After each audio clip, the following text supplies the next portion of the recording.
হরে কৃষ্ণ কৃষ্ণ কৃষ্ণ হরে হরে, হরে রাম রাম রাম হরে হরে। গুরু ব্রহ্মা গুরু বিষ্ণু গুরুদেব মহেশ্বর, গুরু সাক্ষাৎ পরম ব্রহ্ম, তস্मै শ্রী গুরবে নমঃ। অখণ্ডমণ্ডলাকারং ব্যক্तं येन চরাচরং তৎপদं দর্শিতাं येन তস্मै শ্রী গুরবে নমঃ। অজ্ঞানং তিমিরন্ধস্য জ্ঞানাঞ্জनं শলাকায়ং চক্ষুरुन्मीलितं येन তস্मै শ্রী গুরবে নমঃ।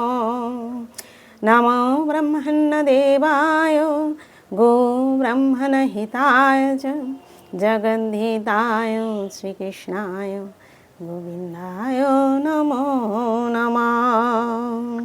নমো কৃষ্ণায় বাসুদেবায় হরে পরমাত্মনে প্রণতক্লেশনাশায় গোবিন্দায় নমো নমঃ।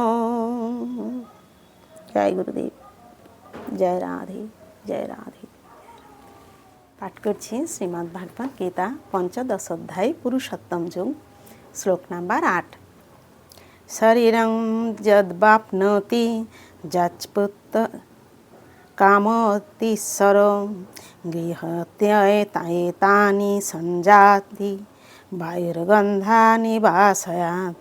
শরীরম মানে দেহ, ইয়ৎ মানে যেমন, অবাপ্নতি মানে প্রাপ্ত হন, ইয়ৎ মানে যা, চ মানে উপি, ও পি, উৎক্রামতি মানে নিষ্ক্রান্ত হয়, ঈশ্বর দেহের ঈশ্বর, গৃহীতা গ্রহণ করে, তা নিয়ে সমস্ত সঞ্জাতি মানে গমন করে, বায়ু মানে বায়ু, গন্ধান মানে গন্ধইব মানে ইব, আশায়াত মানে উৎস থেকে। অনুবাদ: বায়ু যেমন কোনো উৎস থেকে গন্ধ নিয়ে অন্যত্র গমন করে, তেমনি এই জড়জগতে দেহের ঈশ্বর জীব এক দেহ থেকে অন্য দেহে তার জীবনের বিভিন্ন ধারণাগুলি নিয়ে যায়। তাৎপর্য: বায়ু যেমন এখানে জীবকে ঈশ্বর বা তার দেহের নিয়ন্তা বলে বর্ণনা করা হয়েছে। সে যদি ইচ্ছা করে তাহলে সে তার দেহকে উচ্চতর শ্রেণীতে উন্নীত করতে পারে এবং সে ইচ্ছা করলে নিম্নতর শ্রেণীতে অধঃপতিত হতে পারে।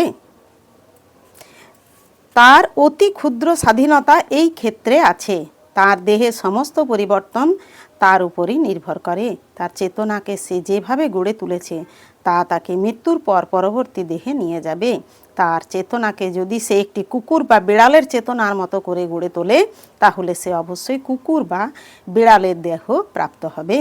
আর কেউ যদি তার চেতনাকে দিব্য গুণাবলিতে স্থিত করে তাহলে সে দেবতাদের মতো দেহ প্রাপ্ত হবে এবং সে কৃষ্ণ ভাবনাময় হলে অপ্রাকৃত কৃষ্ণলোকে স্থানান্তরিত হয়ে শ্রীকৃষ্ণের সঙ্গ লাভ করবে।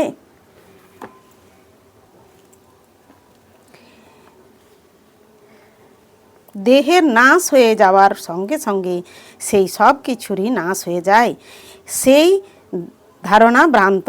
জীবাত্মা এক দেহ থেকে অন্য দেহে দেহান্তরিত হচ্ছে এবং তার বর্তমান দেহ ও বর্তমান কার্যকলাপ তার পরবর্তী দেহের পটভূমি।